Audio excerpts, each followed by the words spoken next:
Dans les griffes du grand vizir, des éditions Jemnir. Tahar est le serviteur du palais du sultan.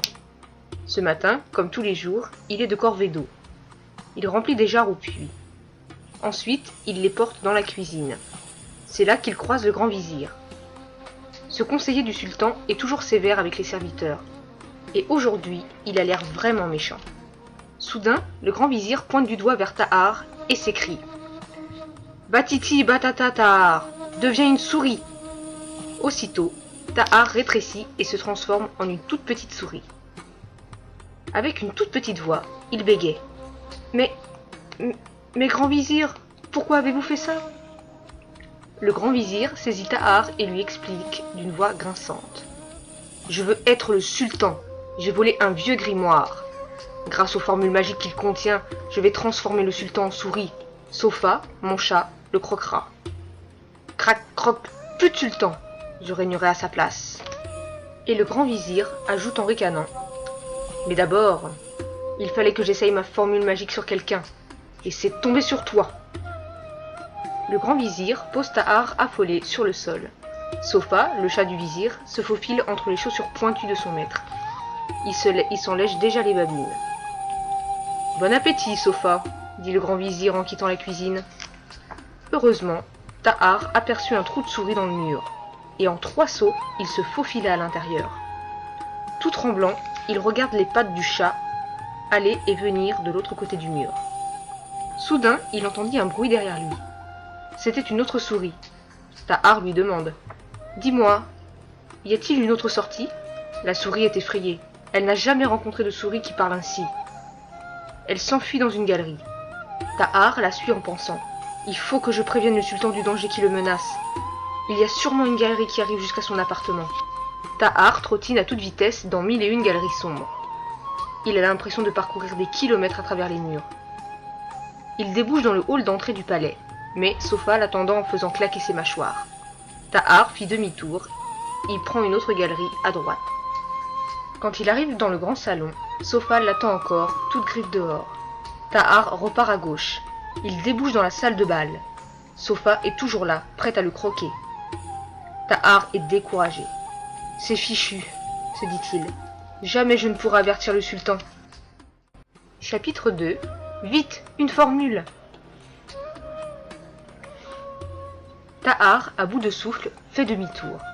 Il découvre soudain une galerie qu'il n'a jamais encore explorée. La galerie monte. Tahar arrive dans un autre appartement.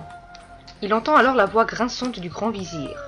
« Ha ha, c'est l'heure du rendez-vous avec le sultan.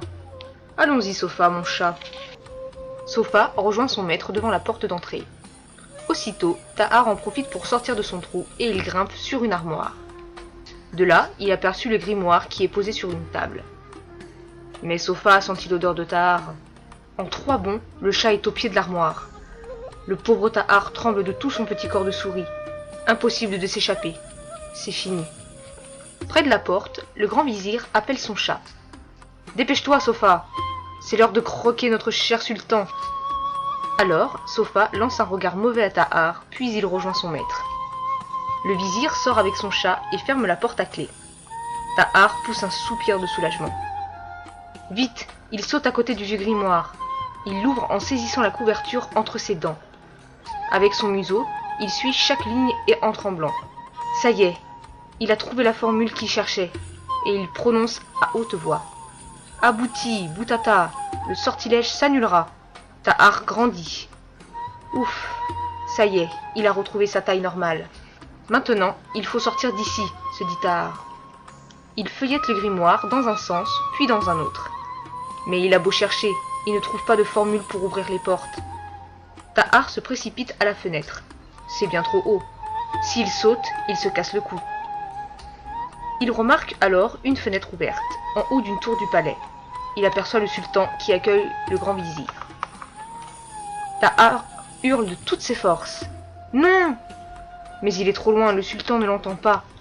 Affolé, Tahar feuillette de nouveau le grimoire. Soudain, il lit. « Bougalant, je veux un tapis volant. » L'un des tapis qui était par terre s'élève aussitôt. D'un bond, Tahar monte dessus et il ordonne. « Tapis volant, chez le sultan !» Chapitre 3. Bon voyage. À la vitesse de l'éclair, le tapis volant sort par la fenêtre et file vers la terre. Tahar est émerveillé, mais il n'a même pas le temps de dire « Oh !» Déjà, le tapis s'arrête devant la fenêtre du sultan. Tahar entend le grand vizir prononcer sa terrible formule. « Batiti, Batata, sultan, deviens une souris !» Tahar franchit la fenêtre en hurlant. « Aboutiti, Boutata, le sortilège s'annulera !» Le sultan, transformé en souris, redevient aussitôt le sultan. Il est tout secoué, tout chamboulé. Sofa est furieux, son repas vient de lui échapper à nouveau. Le grand vizir hurla de rage. « Maudit Tahar, tu vas regretter ce que tu as fait. » Mais Tahar réplique. « Batiti, Batata, grand vizir et chat Sofa, devenez des souris !» Le vizir et son chat se transforment en souris et s'enfuient aussitôt par un trou dans le mur. « Bon débarras !» dit le sultan. Puis, le sultan se tourne vers Tahar. « Je ne savais pas que tu étais magicien. » avoua Tahar. « Je me suis aidé d'un grimoire. »« Grâce à lui, tu m'as sauvé, » continue le sultan. « Comment te remercier ?» Tahar dit alors, les yeux pleins d'envie. « Puis-je conserver ce tapis volant? J'aimerais tant voyager. »« Eh bien... va, » répond le sultan. « Fais même le tour du monde. Mais, de temps en temps, reviens me voir. Cela me fera plaisir. » Et il ajoute. « Arrête-toi chez le vizir en partant et détruis ce grimoire. Il ne doit pas tomber entre de mauvaises mains. » C'est ainsi que Tahar entreprit de longs voyages sur son tapis volant. Régulièrement, il revenait voir le sultan. Il lui apportait des outres d'eau des pays qu'il visitait. Le sultan, qui était très fier de faire déguster à ses invités des eaux venues du bout du monde, est livré en tapis volant. Et le grimoire? En fait, Tahar ne l'a pas détruit.